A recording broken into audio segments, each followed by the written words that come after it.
Olá, sejam bem-vindos e bem-vindas aqui ao seu canal História e Cristianismo.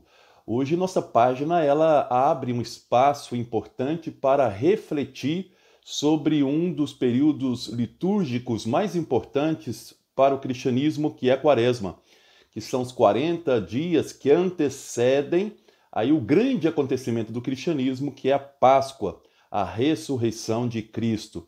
Então hoje nosso programa vai fazer uma pequena reflexão sobre o dia de hoje, a abertura da Quaresma. A Quaresma, principalmente desde o século IV, ela inicia nesse dia de quarta-feira de cinzas, pelo menos para a liturgia da Igreja Católica Romana, porque nós sabemos que a Quaresma inicia para outros ritos em outras datas diferentes. Mas vamos frisar aqui dentro do cristianismo romano. E o mais importante nessa quarta-feira de cinzas é justamente a reflexão bíblica que nos remete aí não só ao dia, mas também a esses 40 dias de preparação para a Páscoa. Importante observar que o texto de hoje, dessa quarta-feira de cinza, é o texto de Mateus, Mateus 6, aí versículo de 1 a 6, e depois aí de 16 a 18. E é importante observar que dentro da cultura judaica, e o Mateus é da cultura judaica, três elementos são muito importantes.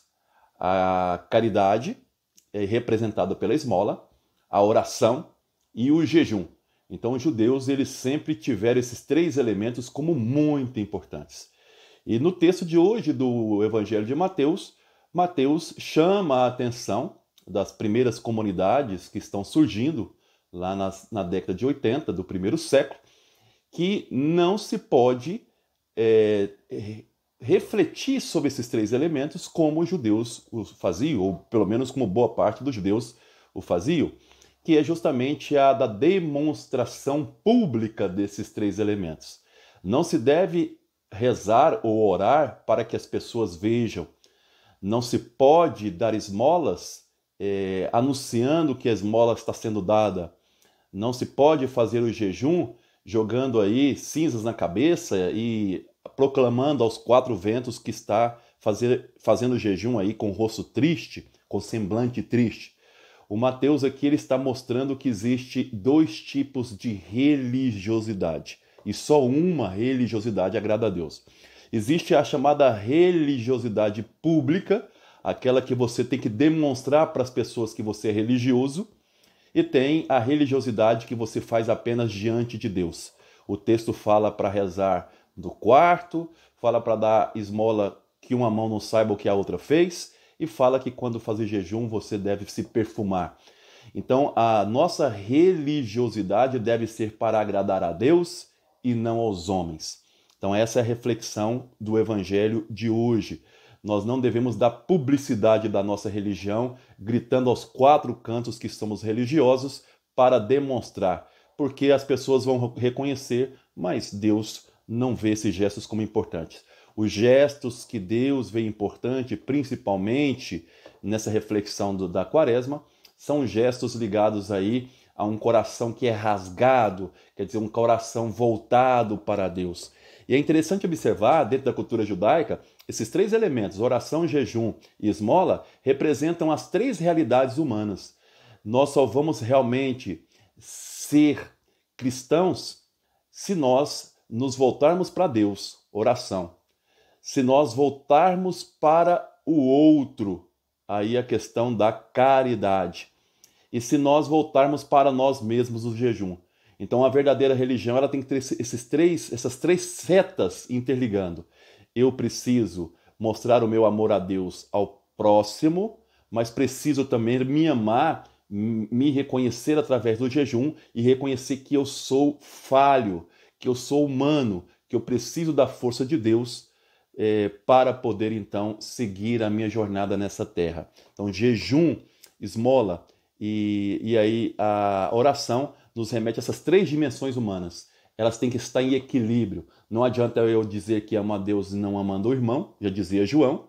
Não adianta eu amar a Deus se eu não me amo. Não adianta eu querer amar o próximo também se eu não me amo, porque nesse sentido eu não vou amar ninguém. Então o amor é o que liga esses três elementos aqui, esse equilíbrio eu-Deus, eu e o próximo, eu comigo mesmo. Último ponto que eu queria colocar aqui nessa reflexão da Quaresma: os judeus, eles viveram numa terra que é uma terra desértica, quase toda ela. O deserto é uma imagem muito propícia para o judeu. E é interessante que o livro de Gênesis começa falando do paraíso. O homem daquela região, ele sonha com muita água, com muita plantação, com muita fartura. Isso é aí o jardim do Éden. Onde existe a vida, existe Deus. O deserto é o contrário disso. O deserto é a não-vida. Então é necessário nesse momento, nessa quaresma, passar por essa experiência de morte, para que a gente comece a valorizar a vida. É importante entrar nessa introspecção, nessa reflexão, para que a gente saia do deserto. O Papa Francisco um dia falou uma frase muito interessante: Jesus foi para o deserto para que a nossa vida volte a ser o paraíso. Portanto, a experiência do deserto, a experiência da morte, nos remete à ideia de que Deus não é morte, de que Deus não é ausência, mas que Deus é presença. Precisamos construir um mundo e tirar os desertos das vidas das pessoas. Devemos, com a nossa prática cristã, devolver aí a vida, o jardim do Éden. O deserto só começou quando nós pecamos. Entrar no deserto é voltar no início do nosso pecado. Reconhecer que nós somos pecadores para que a vida volte a florescer. Então esse momento da quaresma é um momento propício para que a gente reconheça que nós começamos a morrer com o pecado.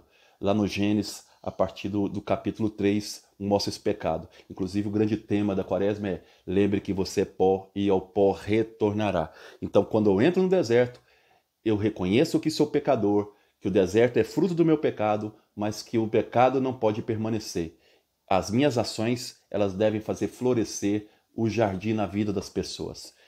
É isso aí, espero que tenha gostado. Boa quaresma e que você possa aí celebrar a ressurreição de Cristo em todos os dias da sua vida. Um abraço.